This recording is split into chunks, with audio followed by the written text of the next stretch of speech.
సభకు నమస్కారం. వేదిక మీద ఉన్న పెద్దలు, గౌరవ మంత్రివర్యులు శ్రీ KTR గారికి, ఈ కార్యక్రమాన్ని చాలా విజయవంతంగా నిర్వహిస్తున్న మేజర్ శివకిరణ్ అండ్ శ్రీనివాసన్ గారికి, నగరంలోని రెస్పాన్సిబుల్ రెసిడెంట్ వెల్ఫేర్ అసోసియేషన్ బాధ్యులకు, సభ్యులకు, సభలో ఉన్న ప్రతి ఒక్కరికి, వేదిక మీద ఉన్న పెద్దలకు పేరు పేరున హృదయపూర్వక నమస్కారాలు, అభినందనలు. తెలంగాణ రాష్ట్ర ఏర్పాటు 2014లో జరిగినప్పుడు మనందరికీ ఎన్నో అనుమానాలు, అపోహలు కలిగిన మాట వాస్తవం. దానికి కారణం ఏంటంటే, జస్టిస్ శ్రీకృష్ణ కమిటీ 2010లో ఇచ్చిన నివేదికలో హైదరాబాద్ తెలంగాణ క్యాపిటల్గా సపరేట్ అయినట్టయితే ఇక్కడ అలజడులు చెలరేగుతాయి, ఇక్కడ పెట్టుబడులు వెనక్కిపోతాయి, ఇక్కడ విద్యా సంస్థలన్నీ మూతపడతాయి, ఇక్కడ కరెంట్ ఉండదు, అంధకారం ఉంటుంది.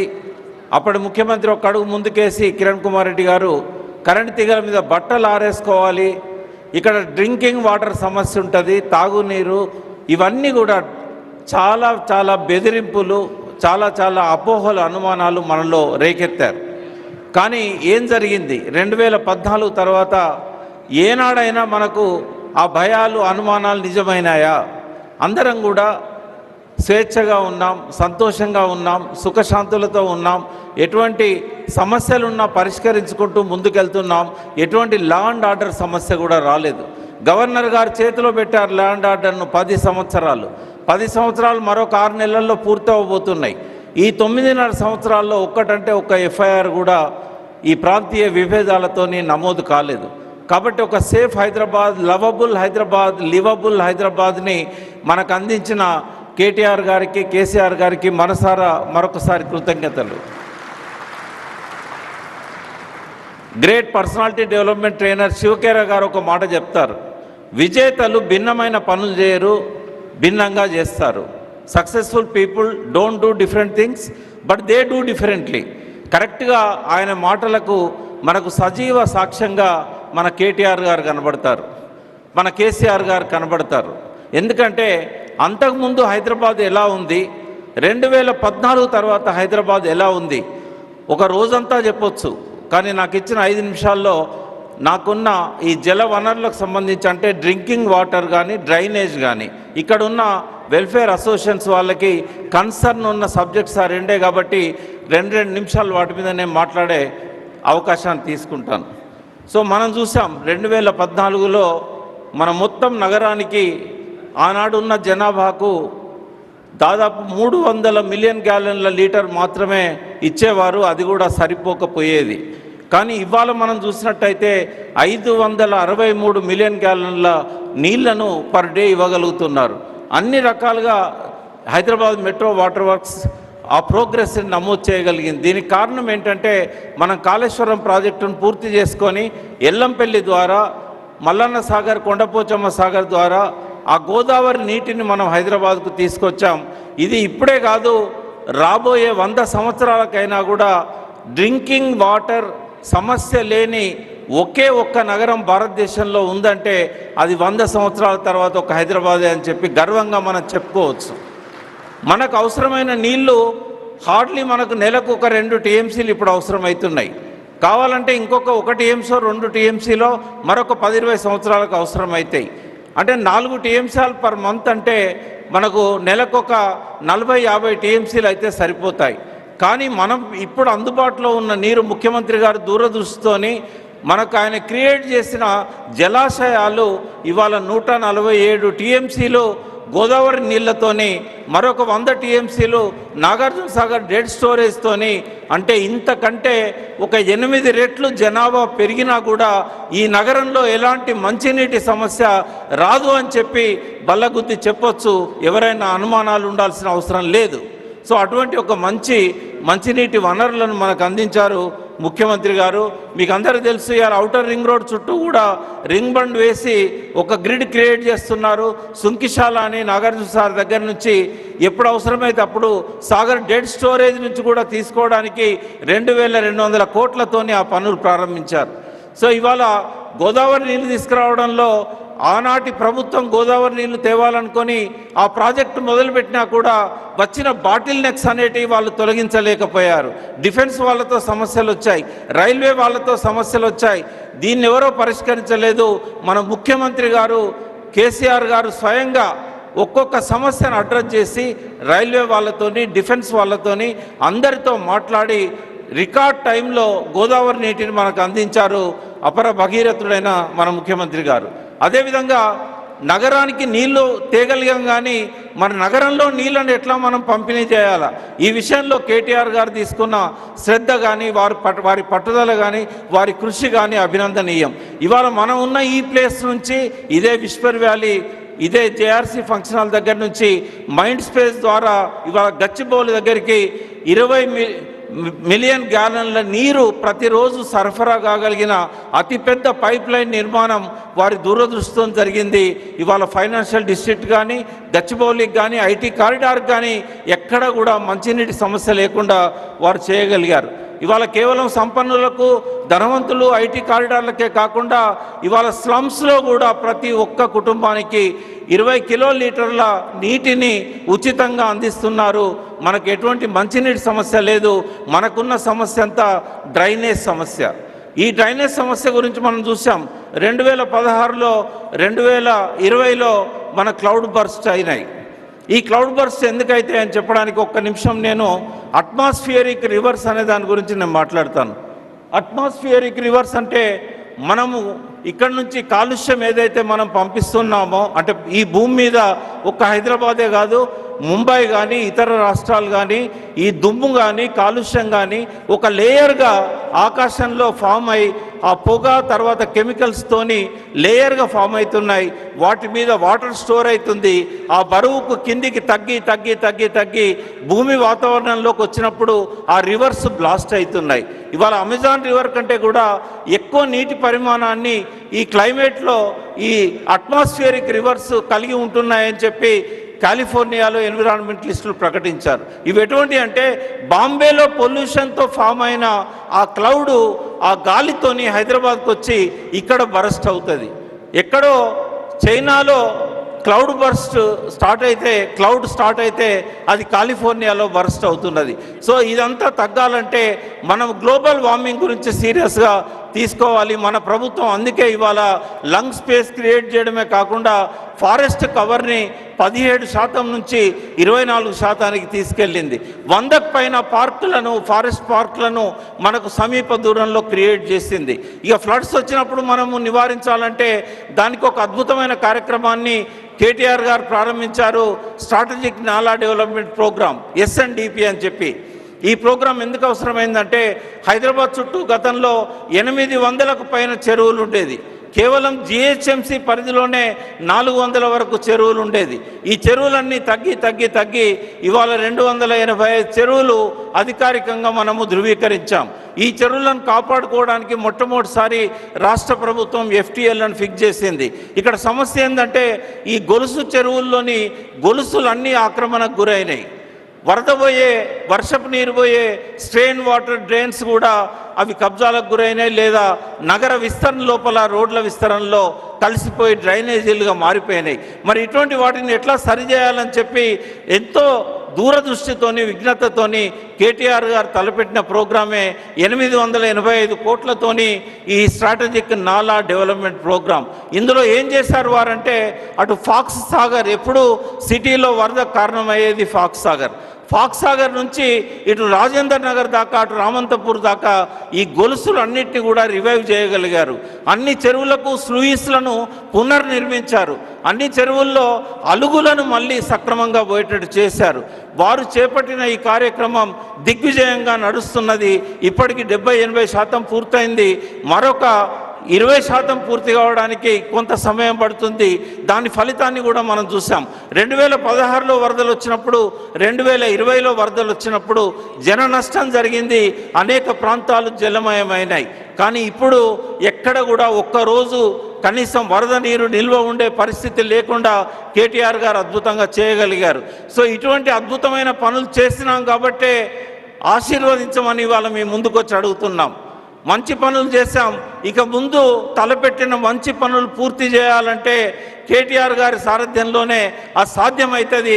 ఆ విషయాన్ని గమనించి మరొకసారి ఆశీర్వదించాలని, రాబోయే 5 ఏళ్ళు కూడా ఇదే ప్రభుత్వాన్ని అధికారంలో ఉంచాలని పేరు పేరున ప్రతి ఒక్కరికి శిరస్సు వంచి నమస్కరిస్తూ మీ వద్ద సెలవు తీసుకుంటున్నాను. జై తెలంగాణ. జన వనరులకు ప్రాణ సమమైన జల వనరుల గురించి తెలిపిన వి ప్రకాష్ గారికి ధన్యవాదాలు. ఈ భూమి మీద 70% నీళ్లు, మన దేహంలో 60% నీళ్లు. అయితే ఇంత పెద్ద శాతం ఉన్న నీళ్లు ఒకవైపు అయితే ఇంత చిన్న పిడికెడు గుండెలో ఎంత తడి ఉంది అనేది ముఖ్యం. అలా గుండె తడితో మన గురించే కాకుండా పక్కవారి గురించి, సమాజం గురించి ఆలోచించమని చెబుతున్న తరుణంలో మరి మన రెసిడెంట్స్ వెల్ఫేర్ అసోసియేషన్ బాధ్యత నిర్వహిస్తున్న బిటి శ్రీనివాసన్ గారు వారి సందేశం అందజేస్తారు. క్లుప్త సుందరంగా పిటిఎస్. Good morning, I must say good afternoon. నేను సందేశం ఇవ్వడానికి రాలేదు. Just I want to brief what you were was and what we are in greater Hyderabad and Telangana. On behalf of our United Federation of Resident Welfare Associations, Honorable President Dr. Rao VBJ Chelikani Garu, I welcome you all for today's Partners in Progress Initiative meeting with our beloved Honorable Minister Sri K. Taraka Ramarao Garu. Gathered in Tarnaka in 2007, a number of RWAs have unanimously decided to constitute a formal federation of Resident Welfare Association and called United Federation of Resident Welfare Associations UFRWAS, with an aim to be proactive, constructive, to liaise with concerned authorities and to express civic issues that are bothering citizens of the state most in one voice.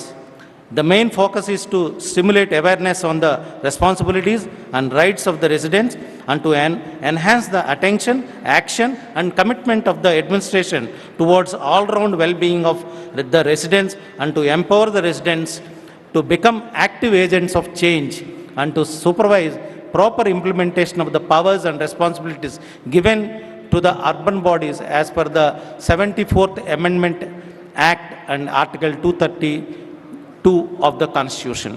As at present, around 4,300 flat association, that is apartment association and colony associations are affiliated to resident welfare associations UFRWAS in Greater Hyderabad.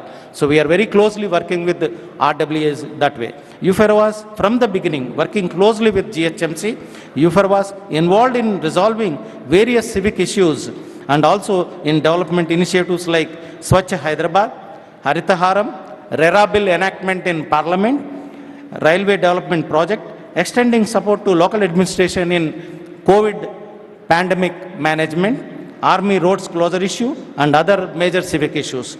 In the year 2012, UFRWAS for the first time in India hosted a national conference of Resident Welfare Association in Hyderabad. This conference was attended by a number of RWAs from most of the states and formed a national apex body of RWAs called Confederation of Resident Welfare Associations, CORWA. Since then, every year, a national conference of RWAs happening in one of the major cities in India. Our next national conference is scheduled for 2 days on 25th and 26th of November, that is this month, in Bangalore. Thank you for giving this opportunity. Especially ఇక్కడికి వచ్చిన RWS అందరికీ కూడా స్వాగతం. కేటీఆర్ గారు ఇక్కడ ఈ అవకాశం మనకి ఇచ్చినందుకు చాలా thank you sir for his time. ఎందుకంటే చాలా టైట్ షెడ్యూల్లో ఉన్నారు ఆయన, పోల్ షెడ్యూల్లో. రెండోది పొలిటికల్ పార్టీగా బీఆర్ఎస్ పార్టీకి మేము ఒక రిప్రజెంటేషన్ ఇచ్చాం UFRWAS నుంచి. ఏమనంటే, సార్ మీరు ఈ 5 ఏళ్ళలో ఏం చేశారు, మీ పార్టీ విజన్ ఏంటి ఫర్ RWAS సిటిజన్స్కి అని అడిగితే he said, you have a meeting, I'll come and attend that meeting and address you all. Thank you sir, thank you all. Thank you BT Srinivasan garu. ఇందాకే అనుకున్నాం మన వ్యక్తిగత పనులకి కుటుంబ పనుల కోసమే టైం సరిపోయిన రోజుల్లో 45 ఏళ్ళుగా ఇలా జనావాసాల కోసం, నివాసితుల కోసం కృషి చేస్తున్న అమ్మ గీతమ్మ 2 నిమిషాలు మాట్లాడతారు. 45 ఏళ్ల కృషిని 2 నిమిషాల్లో చెప్పడం అంటే ఏనుగును చెంబులో దించటం. అమ్మ అందుకు సమర్థురాలు. ధన్యవాదాలండి. నా చిన్నప్పుడు మా అమ్మ నన్ను గీతమ్మ అని పిలిచేది. Today he is called me that. సరే, we're all using the word, the acronym RWA very freely, but there was an origin of this. Antamundu, when I first started this activity, there were youth associations, cooperative societies, housing societies, but nothing else. Whereas మా చుట్టూ పరిసరాల్లో కొంత శుభ్రత అన్నీ కావాలంటే I had to write some letters. I didn't know in what way to write it. Some youth association in our colony gave me some sheets of letterhead saying ఇది వాడుకోమన్నారు. When I went with those to the municipal office, then Municipal Corporation of Hyderabad, they said, ఇది పెట్టుకుని మీరేం సాధిస్తారండి అన్నారు. So I immediately then and there coined the word Methodist Colony Welfare Association. I went back home, retyped the letters on an old typewriter, and from there began the journey. In one decade, 94 to 2004, we made a booklet, The Decade of Development, starting with basics, roads, footpaths, street lights. We tried to cover everything. Slowly we became ambitious. ఐదేళ్లలో we realized we have open spaces. ఇవన్నీ కబ్జాదార్ చేతుల్లో పోకూడదని చెప్పి we approached again the municipal corporation, and we could salvage 4 parks which are even today iconic in the city. We have a park with neem trees which are more than 100 years old, 3 of them. We have another park with natural rock formations, the Rock Park, and we have 2 spaces for our children to play. In fact, it is with pride, KTR garu visited our Neem Park in the same meeting that was mentioned earlier. He came unannounced. We were totally unprepared. He asked me one question that day. I don't know if he remembers it. He asked, how did you protect this park? Or how did you prevent it from getting encroached? I said, it's a very good question. But the job was already done. And even today, we have fought many attempts to make structures, destroy the park in multiple ways, and we have succeeded. RWAs are the face of the communities, whether it's apartment or a gated community or a building or a colony. And we are also the interface between government administration and the local community. In the early years, whether it was for a property tax self-assessment, whether it is to ask for response from voters, the government agencies sent their people to my house. I said, what can I do for you? So provided them, used the lists of names that we had compiled, used the layout maps that we had made, and it all became very useful. Thereafter, today it's the era of WhatsApp and social media. There are umpteen ways we can share grievances, we can ask for things. The point is, after a first decade of a lot of problems, we go through teething troubles. All the new fancy gated communities, ivalu kuda Cyberabad nunchi oka ayana matladaru, Minister garu rakamundu. He was talking about multiple issues in a positive way. I liked that because, yes, okay. And it is the importance of understanding the system, working with the system, and we have to innovate, we have to cooperate, we have to participate, and we have to emulate other good examples. We also rescued a well, my area lo. It's a 100-year-old well.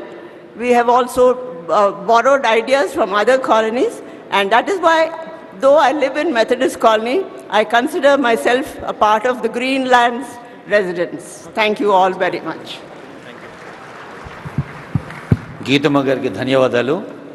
ఇప్పుడు హైదరాబాద్ నగరం అంటే కేవలం రోడ్లే కాదు, under పాసులు, road over బ్రిడ్జ్లు, ఫ్లైఓవర్లు, metro, స్కైవాక్లు, ఇలా అంతస్తులుగా ఎదగటం అనేది కేవలం భౌతికంగా మౌలిక సదుపాయాలే కాదు, నైతిక స్థైర్యానికి ప్రభుత్వం కల్పిస్తున్న సౌకర్యాలకు ఉన్న బంధాన్ని తెలిసిన విజనరీ నేతలు సౌకర్యాలు పెంచుతూ సౌలభ్యం పంచుతూ ఈ పంచటం అనేది ఒక నినాదంగా కాదు విధానంగా ముందుకు సాగుతున్న ఈవేళ మరి మన రెసిడెన్స్ వెల్ఫేర్ అసోసియేషన్ వారి ఆహ్వానాన్ని మన్నించి ముఖ్య అతిథిగా విచ్చేసిన గౌరవనీయులైన KTR గారి సందేశం.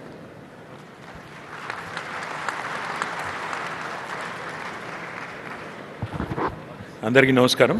గౌరవనీయులు పెద్దలు, ఈ కార్యక్రమాన్ని ఏర్పాటు చేసిన మరి శివ్ కిరణ్ గారు, మేజర్ శివ్ కిరణ్, గీతా గారు, శ్రీనివాసన్ గారు, వైవి రావు గారు, మధులిక గారు, వేదిక పైన ఉన్న ప్రకాష్ గారు, క్రిషాంక్ గారు, గౌరవనీయులు దక్షిణామూర్తి గారు, కార్యక్రమంలో పాల్పంచుకుంటున్న హైదరాబాద్ నగరానికి సంబంధించిన అదేవిధంగా చుట్టుపక్కల ఉన్న కొన్ని HMDA పరిధిలోని ఇతర మున్సిపాలిటీల్లో కూడా ఉన్న రెసిడెంట్ వెల్ఫేర్ అసోసియేషన్స్ నుంచి విచ్చేసిన మిత్రులందరికీ, రెసిడెంట్ వెల్ఫేర్ అసోసియేషన్స్ యొక్క ఆఫీస్ బేరర్స్ అందరికీ హృదయపూర్వకంగా నమస్కారం. పాత్రికేయ మిత్రులకు కూడా హృదయపూర్వకంగా నమస్కారం. మరి ఇప్పటిదాకా ఏ విషయాల్లో ఇప్పటిదాకా ప్రసంగించిన వక్తలు మాట్లాడారు అంటే నాకు ఒక నోటు కూడా శ్రీనివాసన్ గారు ఇచ్చారు, శృతి గారు ఇచ్చారు. ముఖ్యంగా చెరువులు, వాటి సంరక్షణ, చెరువుల్ని ఎంక్రోచ్మెంట్ కాకుండా అందులోకి సివరేజ్ రాకుండా కొన్ని చేశారు, ఇంకా చేయండి అనేది ఒకటి చెప్పారు. తర్వాత రెసిడెంట్ వెల్ఫేర్ అసోసియేషన్లకి ఒక 2010 చట్టం ప్రకారం ఒక చట్టబద్ధత ఉంది. దాన్ని రిజిస్ట్రేషన్లో కొన్ని ఇన్కన్సిస్టెన్సీస్ ఉన్నాయి, దాన్ని కన్సిస్టెంట్గా ఉండేటట్టు చేయండి అని చెప్పారు. అదేవిధంగా ప్రాపర్టీ ట్యాక్స్ విషయంలో కూడా కొన్ని అనామలీస్ ఉన్నాయి, వాటిని కూడా కరెక్ట్ చేయండి అంటూ చెప్తున్నారు. తర్వాత ట్రాఫిక్ ఇష్యూస్ కూడా, అంటే స్టాగర్డ్ ట్రాఫిక్ మేనేజ్మెంట్ చేస్తే బాగుంటుంది. ట్రాఫిక్ ఇష్యూస్ కూడా ఒకటేసారి పీక్ టైమ్స్లో ముఖ్యంగా శేర్లింగంపల్లి ఇంకా ఇతరత్ర ఏరియాస్లో విస్తృతమైన ట్రాఫిక్ ఇష్యూస్ ఉన్నాయి, దాన్ని కూడా స్టాగర్ చేయండి అని చెప్పారు. అంతోపాటు కన్స్ట్రక్షన్ అండ్ డెమోలిషన్ వేస్ట్, భవన నిర్మాణ శిథిలాలు, వ్యర్థాలు రోడ్ల మీద ఉన్నాయి, వాటిని కూడా తొలగించాలి, ఒక డ్రైవ్ చేయాలి. పార్కులు, ముఖ్యంగా నైబర్హుడ్ పార్క్స్, వాటి మెయింటెనెన్స్, వాటికి సంబంధించి రోడ్స్ మీద పార్కింగు, తర్వాత కొన్ని లింక్ రోడ్లు చేశారు. కాకపోతే ఇది నాకు తెలిసి శ్రీనివాసన్ గారు రాసింటారు, లేదంటే మేజర్ శివకిరణ్ రాసింటారు. హైదరాబాద్ వైపు, పశ్చిమ హైదరాబాద్లో చాలా చేశారు, కానీ సికింద్రాబాద్ వైపు కూడా చేయాలి అని చెప్పి నార్త్ ఈస్టర్న్ సికింద్రాబాద్ అని ప్రత్యేకంగా రాశారు. అందుకే మీరే, I'm sure it must be you. తర్వాత పబ్లిక్ ట్రాన్స్పోర్టేషన్ పెంచాలి, మెట్రో ఇంకా బస్సెస్ కూడా పెంచాలి ఓవరాల్ సిటీలో అనేది. నాయిస్ పొల్యూషన్ అరెస్ట్ చేయడానికి తీసుకోవాల్సిన చర్యలు, సివరేజ్ మరియు drainage infrastructure, flood management, stray animals problem ఏదైతే ఉందో, వీధి కుక్కలు స్వైర విహారం చేస్తున్నాయి, దాన్ని అరికట్టాలి. అదేవిధంగా వేస్ట్ మేనేజ్మెంట్ని ఇంకా ఇంప్రూవ్ చేయాలి. ఈ పొలిటీషియన్స్ కట్టే ఫ్లెక్సీల విషయంలో కూడా రాశారు, ఫ్లెక్సీలను కూడా మాకు అవరోధంగా ఉన్నాయి, తొలగించాలి. Bus bays, lane protection, flooding, dump yards, drinking water, slum areas development, అదే మాదిరిగా లేక్ అవేర్నెస్ కూడా పెంచాలి అనేది మొత్తంగా ఇప్పుడు దాకా జరిగిన చర్చలో సారాంశం. నాకు చెప్పింది ఏంటంటే ఇవన్నీ కూడా అడ్రస్ చేయాల్సిన అంశాలని చెప్పారు. దాంతోపాటు RWS రిప్రజెంటేషన్ కూడా పెంచాలి వార్డు కమిటీల్లో. సివరేజ్ ట్రీట్మెంట్ ప్లాంట్స్ ఇప్పుడు GHMC పరిధిలో కంప్లీట్ చేశారు, HMDA లిమిట్స్లో మీరు యాడ్ చేయాలి, మున్సిపాలిటీస్ లిమిట్లో. ప్రాపర్టీ ట్యాక్స్ని కూడా యూనిఫామ్ చేయండి. ఇది స్థూలంగా రెసిడెంట్ వెల్ఫేర్ అసోసియేషన్స్ నుంచి వచ్చిన సలహాలు, సూచనలు. నాకు తెలిసి కొన్ని సజెషన్ బాక్సెస్ కూడా ఉన్నాయి. ఎన్నికల సమయం కాబట్టి నేను ఒక్కొక్కరితో వ్యక్తిగతంగా సంభాషించలేకపోవచ్చు, ఒక్కొక్క అసోసియేషన్తో కూర్చోలేకపోవచ్చు, ఎందుకంటే ఒక మీటింగ్ నుంచి ఇంకో మీటింగ్కు పరిగెడతాం. కాబట్టి నేను శివ్ కిరణ్ గారిని, శ్రీనివాసన్ గారిని అడిగింది ఏంటంటే, మీరు సజెషన్స్ అన్నీ కంపైల్ చేసి నాకు ఇవ్వండి. డిసెంబర్ 3 తర్వాత ఎట్లాగో మళ్ళీ మేమే గవర్నమెంట్లో ఉంటాం కాబట్టి మేమే చేస్తామని చెప్పాం.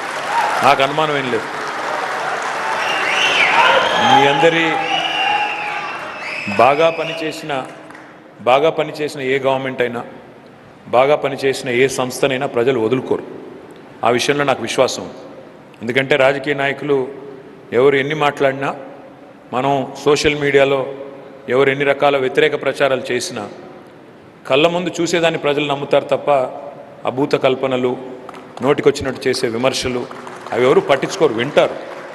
ఇప్పుడు వినడం తప్పు కాదు, చూడడం అంతకంటే తప్పు కాదు, కానీ విచక్షణ కోల్పోకూడదు. విచక్షణ కోల్పోకుండా జాగ్రత్తగా నిర్ణయాలు తీసుకోవాలి.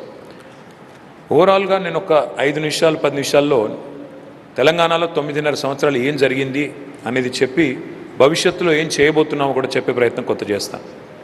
ఒకసారి మీరు కనుక చూసినట్టయితే 2014లో తెలంగాణ రాష్ట్రం ఏర్పడ్డప్పుడు ఆనాడు హైదరాబాద్ విషయంలో, అదేవిధంగా ఈ మహానగరం మన రాజధాని విషయంలో ఎన్నో అనుమానాలు ఉండేది. కానీ వాళ్ళ అన్ని అనుమానాలు పటాపంచలైనాయి. బ్రహ్మాండంగా ఇవాళ అన్ని విషయాల్లో, ముఖ్యంగా మౌలిక వసతుల్లో, మౌలిక సదుపాయాల విషయంలో ఈ ప్రభుత్వం గణనీయమైన పురోగతి సాధించింది. నేనేమి భూతల స్వర్గం అయిపోయింది హైదరాబాదు, ఇంకేమీ పని చేయడానికి లేదు, లేదా మేమేదో అఖండమైన ఈ పని చేసాం ఇంకేమీ లేదు ఇంకా మిగిలిందని నేను చెప్పట్లేదు.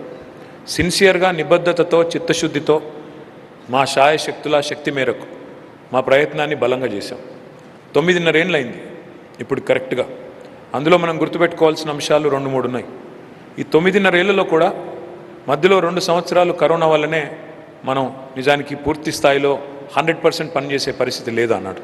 ఎందుకంటే ఆ రోజుల్లో సరే మిగతా రాష్ట్రాల్లో, మిగతా నగరాల్లో ఏం చేశారో నాకు తెలియదు, కానీ నాకు తెలిసిన ఒకే ఒక్క నగరం హైదరాబాద్. లాక్డౌన్ సమయాన్ని కూడా సద్వినియోగం చేసుకొని రోడ్లు వేసుకొని కొత్త రోడ్లు నిర్మించిన ఒకే ఒక్క నగరం హైదరాబాద్ భారతదేశం. అలా కష్టపడ్డాం. ఆ రోజు లేబర్ క్యాంపులకు కూడా పోయాము. క్యాంపులకు పోయి వాళ్ళని కన్విన్స్ చేసాం, మీకేం కాదు, మేము ఉన్నాము, మీకు ఎక్స్ట్రా పేమెంట్ కూడా ఇస్తాము, మీకు ఏమైనా ఆరోగ్య సమస్య వస్తే మేము దగ్గరుండి చూసుకుంటాము అని చెప్పి కోవిడ్ సమయంలో నేను కూడా స్వయంగా చాలా కన్స్ట్రక్షన్ లేబర్ ఉంటే వాళ్ళ క్యాంపులకు కూడా వెళ్ళి వాళ్ళని బతిమలాడి కాంట్రాక్టుల దగ్గర పనిచేసే వర్కర్లకు కూడా చెప్పి, ఎందుకంటే నగరం ఇంత ఫ్రీగా మనకు దొరకదు, మళ్ళీ దొరకదు. ఎందుకంటే రోజుకు 6 గంటల కంటే ఎక్కువ పని చేయలేం మహానగరంలో. ట్రాఫిక్ ఎప్పుడు ఆపుతాం, ఎక్కడ ఆపుతాం అంటే మనం రాత్రి దాదాపు 12 నుంచి ఉదయం 6 గంటల వరకే పని చేయగలుగుతాం తప్ప మిగతా టైంలో చేయలేం. అందుకే నేను అందరినీ ఒప్పించాను అప్పుడు దగ్గరికి వెళ్ళి, దయచేసి మీరు మాకు సహకరించండి, ఎందుకంటే ఈ టైం తప్ప మాకు మళ్ళీ 24 గంటలు పనిచేసే టైం మళ్ళీ దొరకదు అంటే పాపం వాళ్ళు కూడా దయతో ఒప్పుకున్నారు. వాళ్ళకు కూడా నేను ధన్యవాదాలు తెలియజేస్తాను. అయితే 2 సంవత్సరాలు కరోనా వల్ల పోయింది. మాకు 9.5 సంవత్సరాల కాలం దొరికితే 2 సంవత్సరాలు కరోనా వల్ల పోయింది. ఇక మరో సంవత్సరం ఎలక్షన్లు కొట్లాడడంలోనే పోయింది ఆటోమేటిక్గా. మొదటి 6 నెలలు సర్దుకోవడం, ఆ తర్వాత 2 ఎలక్షన్లు. కాబట్టి నికరంగా మేము పనిచేసింది నెట్ తీసుకుంటే 6-6.5 సంవత్సరాలు మాత్రమే. మిగతా 2 ఏళ్ళు కోవిడ్, సంవత్సరంన్నర ఎలక్షన్లు, కొత్త రాష్ట్రము, సర్దుకోవడం, కొత్త సంసారం కలిసి మేము పనిచేసింది నికరంగా ఆ పని మీ కళ్ళ ముందు ఉంది. అంతకంటే ముందు 65 ఏళ్ల పని కూడా మీ కళ్ళ ముందే ఉంది. భారతదేశానికి స్వాతంత్రం వచ్చిన తర్వాత 65 ఏళ్ళు మేమైతే లేము, ఆనాడు ప్రభుత్వంలో మేము లేము, మాకంటే ముందున్న వాళ్ళు వేరే వాళ్ళు ఉన్నారు. ఇవాళ ఈ 6.5 ఏళ్లలో ఏం జరిగింది అంటే హైదరాబాద్లో మీరు గమనిస్తే, ఒకటి అన్నింటికన్నా ముఖ్యమైనది, అన్నింటికన్నా గణనీయమైన విజయం ఏంటి అంటే హైదరాబాద్లోని విద్యుత్ సరఫరాని బ్రహ్మాండంగా కేసీఆర్ గారి నాయకత్వంలో ఇవాళ దేశమే గర్వపడే విధంగా మనం హైదరాబాద్లో వ్యవసాయ రంగంలో రాష్ట్రం అంతటా కూడా ఇవాళ సమృద్ధిగా విద్యుత్ ఉత్పత్తి చేసి గతంలో ఉన్న కష్టాలు ఏవి లేకుండా చేసుకోగలిగాం. ఆనాడు హైదరాబాద్లో ఏ అపార్ట్మెంట్కి పోయినా, ఏ ఇంటికి పోయినా ఇన్వర్టర్లు, జనరేటర్లు స్వాగతం పలికేది. ఇవాళ ఇన్వర్టర్ల కంపెనీలకి, జనరేటర్ల కంపెనీలకి తెలంగాణలో పెద్దగా బిజినెస్ లేదు, చాలా ఆల్మోస్ట్ తగ్గిపోయింది, ఆల్మోస్ట్ లేదనే చెప్పవచ్చు. ఆ స్థాయికి గణనీయంగా పవర్ సప్లై మాత్రం పెంచుకున్నాం. అదేవిధంగా మంచినీళ్ళు ఇవన్నీ నేను చెప్తే చిన్న చిన్న అంశాలు అనిపిస్తాయి. ఇప్పుడు ఆశ్చర్యం ఏంటంటే మనిషికి మతిమరుపు అనేది ఒక రకంగా వరం, ఒక రకంగా శాపం. వరం ఎట్లా అంటారా, చాలా సందర్భాల్లో ఏదైనా బాధాకరమైన సంఘటనలు మనకు ఎదురైనప్పుడు అంటే మతిమరుపు అవసరం, మర్చిపోకపోతే ముందుకు పోలేం. కానీ మాకు శాపం ఎందుకంటే 10 ఏళ్ల తర్వాత ఇవన్నీ అనుభవంలోకి వచ్చిన తర్వాత ఏముందిలే, కరెంటు కొత్తగా ఇచ్చేదే ఉంది, ఎప్పుడు అట్లా ఉంది కదా, మర్చిపోతాం. నేను ఈ ట్విట్టర్లో, సోషల్ మీడియాలో కొద్దిగా ఎక్కువ యాక్టివ్గా ఉంటాను. అందులో నాకు మెసేజ్లు వస్తుంటాయి. 10 నిమిషాలు 15 నిమిషాలు కరెంటు పోగానే నాకు ఆవేశంగా మెసేజ్లు పెడుతుంటారు. ఏమని, ఇదేనా నువ్వు చెప్పిన బంగారు తెలంగాణ, ఇదేనా నువ్వు చెప్పిన 24 గంటల కరెంటు పోయి 15 నిమిషాలు అయింది, ఏం చేస్తున్నారా మీరు? నాకేమనిపిస్తుంది అంటే 10 ఏళ్ల కిందట రోజుకి 10 గంటలు కరెంటు పోయినా అడిగిన వాడు లేడు, అడిగినా పట్టించుకున్న నాదుడు లేడు. ఇవాళ 10-15 నిమిషాలు కరెంటు పోతేనే మీరు నా మీద ఆవేశపడుతున్నారంటే ఒక రకంగా మంచిది, ఒక రకంగా చెడ్డది. మంచిది ఎందుకు అంటే అట్లీస్ట్ మంచి పవర్ సప్లై జరుగుతుంది, అందులో ఇంటరప్షన్ అయినప్పుడు ఇరిటేషన్ వస్తుంది. చెడ్డది ఎందుకు అంటే ఆ కోపం మీరు నా మీద ఎక్కడ తీసి నాకు ఓట్లు వేయరేమో అని భయం. కాబట్టి నేను బలంగా నమ్మేది ఏంటంటే కొన్ని విషయాల్లో సందర్భానుసారం అప్పుడప్పుడు పాత విషయాలు కూడా గుర్తు చేయక తప్పదు. మంచినీళ్ళ విషయానికి వస్తే నేను హైదరాబాద్లోనే పెరిగిన. హైదరాబాద్లో నేను చిన్నప్పటి నుంచి ఇక్కడే ఉన్నా, దాదాపు 35 ఏళ్ళ నుంచి ఇక్కడే ఉన్నా. ఈ 35 ఏళ్లలో నేను ఎన్నో సందర్భాల్లో, ముఖ్యంగా ఖైరతాబాద్ మీదుగానే నేను స్కూల్కి పోయేది, కాలేజ్ కూడా అట్టే పోయేది. అప్పుడు ఆల్మోస్ట్ ఎవ్రీ సమ్మర్ జలమండలి ఆఫీస్ ముందు ధర్నాలు లేని రోజు లేదు. బిందెలు, కుండలు, లొల్లులు, ట్రాఫిక్ జాము, అస్తవ్యస్తమైన పరిస్థితులు.